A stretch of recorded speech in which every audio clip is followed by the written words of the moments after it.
La flutamida tiene una acción muy corta y hay que tomar muchas pastillas por día, 3 por lo menos, mientras que la bicalutamida tiene un efecto más prolongado. Sin embargo, las 3 drogas producen como efecto indeseable una toxicidad hepática fulminante, pueden producirla, que puede llevarlo a la muerte. Hay muchos casos relatados de toxicidad aguda con estas drogas que lo pueden matar por hepatitis aguda. Además, produce una serie de problemas, como producen los estrógenos, que habíamos dicho, pero son aún más graves, como la descalcificación ósea, el problema de la tromboflebitis y agravamiento de las embolias que pueden ser fatales, la alteración de la libido, la ginecomastia, es decir, la aparición de hiperplasia y dolor en las zonas mamarias, es decir, tienen un montón de efectos tóxicos como tienen las otras drogas. Es decir, nos encontramos que todo el armamento nuevo que apareció no es mucho mejor que los estrógenos y por supuesto tampoco es muy superior a la castración. En realidad, los niveles de eficacia no han cambiado mayormente y sí se han alterado muchos otros efectos debido a la acción indeseable de todas estas drogas.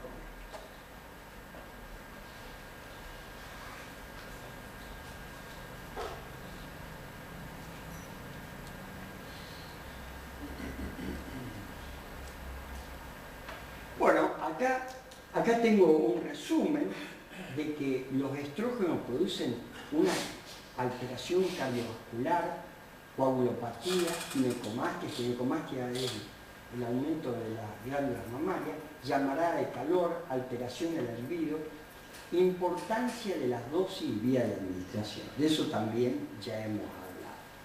Es decir, a dosis altas, 10 miligramos por día de dietilestilbestrol, los efectos son prácticamente insoportables. Es decir, los enfermos tienen un montón de problemas reales.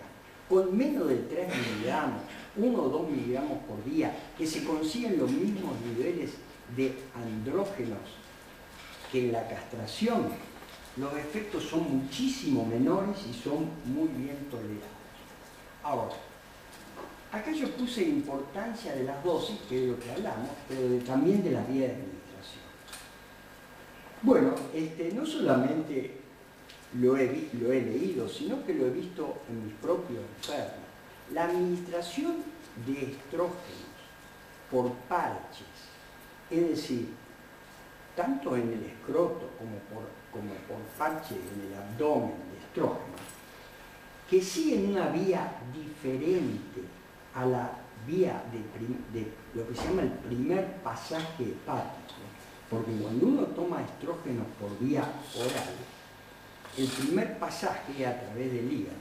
Entonces ahí en el hígado se activan los estrógenos o se inactivan, transformándose en derivados de distintos metabolitos, uno de los cuales compite con la fibrinolicina y produce en una de las causas de la tromboflebitis. Es decir, que la vía de administración de una droga cambia completamente los efectos farmacológicos y tóxicos, que es algo que no se tiene muchas veces en cuenta. En ese caso, por esa vía y a las dosis que se utilizan, los estrógenos prácticamente no tienen efectos cuantificables tóxicos a nivel cardiovascular. Yo he tenido enfermos en insuficiencia cardíaca grave, por ejemplo, por lesión doble de la válvula aórtica, y que estaban en insuficiencia cardíaca global, que tratado de su insuficiencia cardíaca, la administración de estrógenos en parches escrotales le permitió remitir los efectos del cáncer de próstata sin tener mayores efectos a nivel cardiovascular. Es decir, la vía de administración también es importante en considerar la toxicidad de esas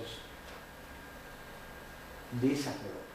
Acá tenemos la toxicidad de los superagonistas, el leuprolid y el goserelin, toxicidad cardiovascular, osteoporosis, alteración de la libido, alteración del estado general, ginecomastia, osteoporosis lo puse otra vez, agravamiento inicial de las metástasis, que eso es importante en algunas metástasis en columna, donde el agravamiento inicial de las mismas puede provocar una compresión de la columna que después puede producir lesiones irreversibles. Bueno, y ahora una idea general, que algo le expliqué, ¿qué son los receptores? Hay múltiples tipos de receptores que se pueden dividir en 4 grupos totalmente diferentes, que actúan en forma totalmente diferente. Un tipo de receptores son los receptores a las hormonas sexuales. Son llamados los receptores estrógenos. Esos receptores, yo le adelanté, que están en el citoplasma, que se unen a las hormonas.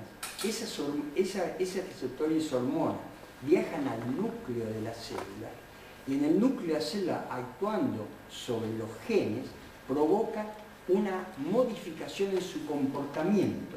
¿Y qué son los genes? Los genes son la codificación que nosotros tenemos como el disco rígido de la computadora, donde están todos los programas para ser un hombre como nosotros. El programa está escrito ahí. El programa general. Pero los genes por sí mismos no hacen nada, tienen escrito el programa.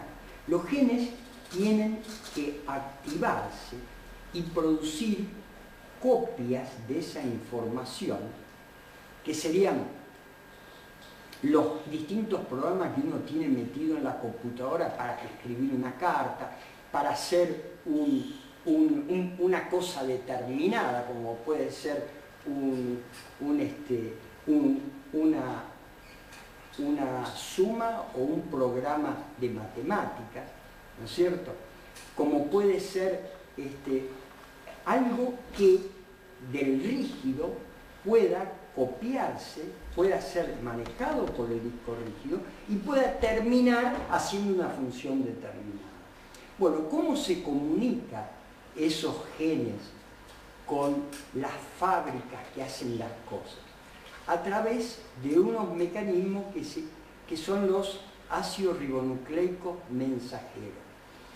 Antes hay una etapa previa, pero sería bastante largo hablar de eso. Entonces, se copian determinadas instrucciones, y esas instrucciones se llevan a una fábrica que están en las mitocondrias, en los ribosomas, donde se fabrican las proteínas con esas instrucciones. Entonces, este tipo de receptores actúan en ese lugar. Hay otro tipo de receptores que actúan totalmente diferentes.